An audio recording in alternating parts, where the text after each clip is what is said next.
Hi ಎಲ್ರಿಗೂ ನಮಸ್ಕಾರ. ಹೇಗಿದ್ದೀರಾ ಎಲ್ಲರೂ ಚೆನ್ನಾಗಿದ್ದೀರ ಅಂತ ನಾನು ಅಂದ್ಕೊಂಡಿದ್ದೀನಿ. ಇವತ್ತು ಮತ್ತೆ ಒಂದು ಹೊಸ ವಿಡಿಯೋ ಜೊತೆ ವಿಶೇಷವಾದ ವಿಡಿಯೋ ಜೊತೆ ಬರ್ತಾ ಇದ್ದೀನಿ.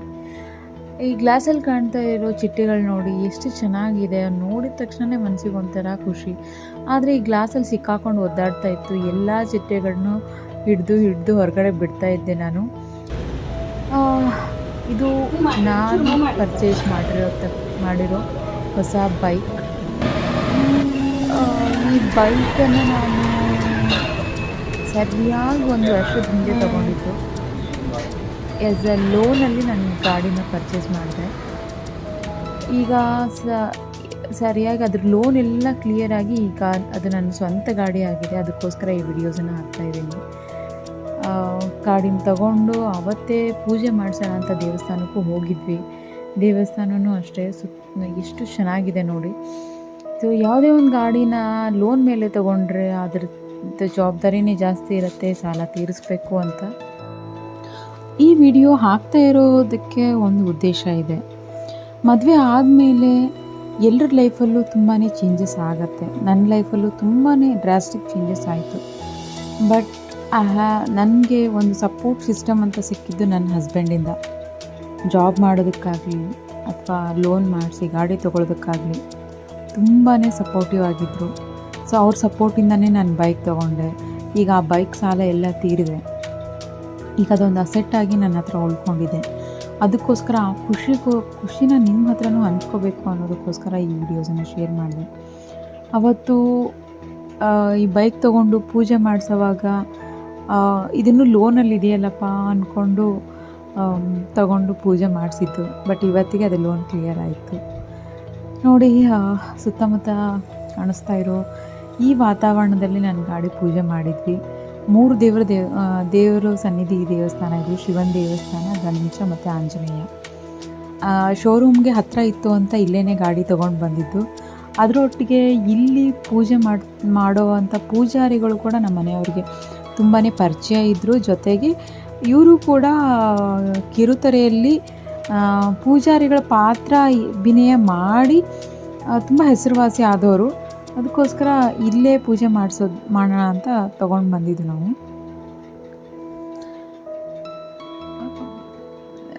ಪೂಜೆಗೆ ಏನು ಮಾಲೆ ಇದೆ, ವೇಟ್ ಮಾಡ್ತಾ ಇದ್ದೀನಿ ಮನೆಯವರಿಗೆ. ಹೊಸ ಬೈಕ್ ತೊಗೊಂಡಿರೋ ಖುಷಿನಲ್ಲಿ ಇವತ್ತು ಸೆಲೆಬ್ರೇಟ್ ಮಾಡಬೇಕು. ಆ್ಯಂಡ್ ಬೈಕ್ ಬಗ್ಗೆ ನಾನು ಎಕ್ಸ್ಪ್ಲೇನ್ ಮಾಡ್ತೀನಿ, ಯಾಕೆ ಅದನ್ನೇ ತೊಗೊಂಡ್ರು, ಯಾಕೆ ಅದನ್ನೇ ಪ್ರಿಫರ್ ಮಾಡಿದ್ವಿ ಅಂತ. ಆ್ಯಂಡ್ ಸೊ ಬೈಕ್ ತೊಗೊಂಡ್ಮೇಲೆ ಮುಂದೆ ಅದರಿಂದ ಏನೂ ತೊಂದರೆ ಆಗಬಾರ್ದು ನನಗೂ ಬೈಕಿಗೂ ಎಲ್ರಿಗೂ ಅಂತ ಪೂಜೆ ಮಾಡಿಸ್ಬೇಕು ಅಂದ್ಕೊಂಡಿದ್ದೀವಿ. ಪೂಜೆ ಮಾಡಿಸಿ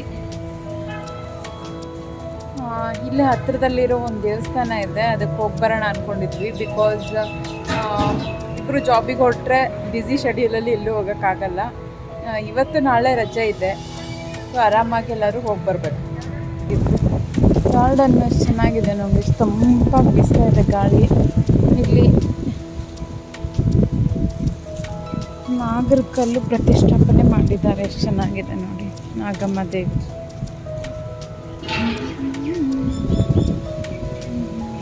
ಬಿಲ್ಪತ್ರೆ ಗಿಡನೂ ಇದೆ.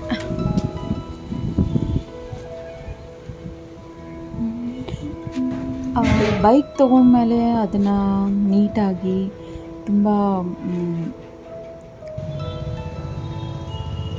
ಕಾಳಜಿಯಿಂದ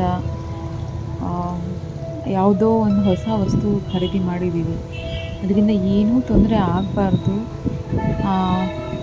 ಆಮೇಲೆ ನಮ್ಮ ಮನೆಯವ್ರು ಎಷ್ಟು ಹ್ಯಾಪಿಯಾಗಿದ್ದಾರೆ ನೋಡಿ. ತುಂಬ ಖುಷಿಯಾಗಿದ್ವಿ ಅವತ್ತು. ಸಣ್ಣದೋ ದೊಡ್ಡದೋ ಸ್ವಂತವಾಗಿ ದುಡಿದು ಏನೋ ಒಂದು ತೊಗೊಂಡಿದ್ದೀವಿ ಅಥವಾ ಏನೋ ಒಂದು ಹೊಸದಾಗಿ ಪರ್ಚೇಸ್ ಮಾಡಿದ್ದೀವಿ ಅಂದರೆ ಆ ಖುಷಿನೇ ಬೇರೆ. ಇದನ್ನು ನಮ್ಮ ಮನೆಯವರು ತುಂಬ ಇಷ್ಟಪಟ್ಟು ಸೆಲೆಕ್ಟ್ ಮಾಡಿರುವಂಥ ಗಾಡಿ ಇದು. ಅವ್ರಿಗೆ ವೈಟ್ ಕಲರ್ ಅಂದರೆ ತುಂಬ ಇಷ್ಟ. ಗಾಡಿ ಏನೋ ನನ್ನ ಹೆಸರಲ್ಲಿ ನಾನು ಲೋನ್ ಹಾಕಿ ತೊಗೊಂಡಿದ್ದು ನಿಜ. ಆದರೆ ನಾನು ಟೋಟಲಿ ಇದ್ರ ಸೆಲೆಕ್ಷನ್ನು, ಯಾವ ಕಂಪನಿ ಸೆಲೆಕ್ಟ್ ಮಾಡೋದು ಅಥವಾ ಎಷ್ಟು ಅಮೌಂಟಿಂದ ಲೋನ್ ಹಾಕ್ಸೋದು ಎಲ್ಲ ನಾನು ನನ್ನ ಹಸ್ಬೆಂಡ್ಗೆ ಬಿಟ್ಬಿಟ್ಟಿದ್ದೆ. ಅವ್ರಿಗೆ ವೈಟ್ ಕಲರ್ ಅಂದರೆ ತುಂಬ ಇಷ್ಟ. ಆ್ಯಂಡ್ ಅವರು ಈ ಗಾಡಿ ಕೂಡ ಅವರೇ ಸೆಲೆಕ್ಟ್ ಮಾಡಿರೋದು, ಆ್ಯಕ್ಟಿವಾ. ಆ್ಯಂಡ್ ಇದು ತುಂಬ ದಿನ ಬಾಳಿಕೆ ಬರುತ್ತೆ. ಅದ್ರ ಜೊತೆಗೆ ಇದ್ರದ್ದು ಟೋಟಲ್ ಕಾಸ್ಟ್ ಬಂದು 1,20,000 ಆಯಿತು. ಸೊ ನನ್ನ ಡೌನ್ ಪೇಮೆಂಟು 30,000 ಏನೋ ಹಾಕ್ಸಿದ್ದೆ. ಉಳಿದಿರೋ ಅಷ್ಟು ಅಮೌಂಟನ್ನು ನಾನು ಲೋನ್ ಹಾಕ್ಸಿದ್ದೆ. ಸೊ ಇ ಎಮ್ ಐ ಬಂದು ನನಗೆ ತಿಂಗಳಿಗೆ 6,800ಇಂದ ಒಂದು 7,000 ರೇಂಜಲ್ಲಿತ್ತು. 1 ವರ್ಷಕ್ಕೆ ನಾವು ಇದನ್ನು ಹಾಕ್ಸಿದ್ದು. ಸೊ ಆವತ್ತು ಗಾಡಿ ತೊಗೊಂಡಾಗ ಏನೋ ಒಂದು ತುಂಬ ಖುಷಿಯಾಗಿದ್ವಿ ಇಬ್ಬರು.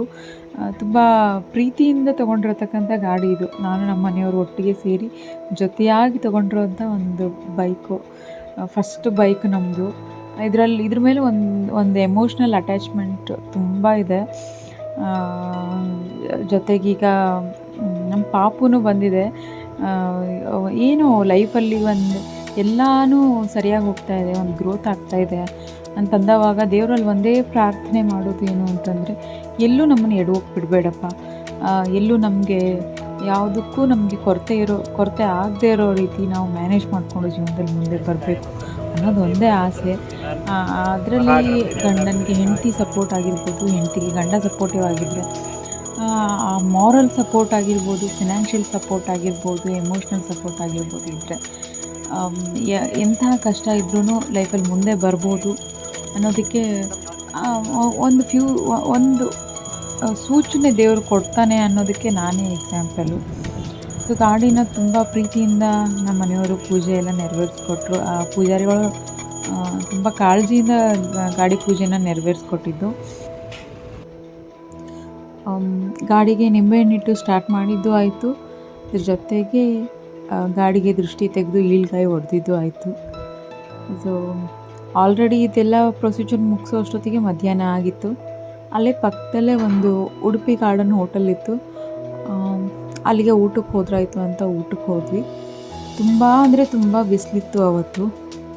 ಹೋದ ತಕ್ಷಣ ವೆಲ್ಕಮ್ ಡ್ರಿಂಕ್ ಅಂತ ಪುದೀನ ಜ್ಯೂಸ್, ನನ್ನ ಫೇವ್ರೇಟ್ ಅದು, ಪುದೀನ ಜ್ಯೂಸ್ ಕೊಟ್ಟಿದ್ರು. ತುಂಬಾ ಚೆನ್ನಾಗಿತ್ತು.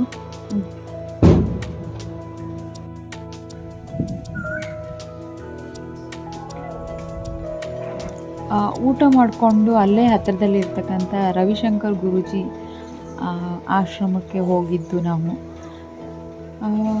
ಈಗ ಲೈಫಲ್ಲಿ ಏನೇ ಒಂದು ಹಂತ ತಲುಪಿದ್ರೂ ಕೂಡ ಇನ್ನರ್ ಪೀಸ್ ಅನ್ನೋದೊಂದಿರುತ್ತೆ.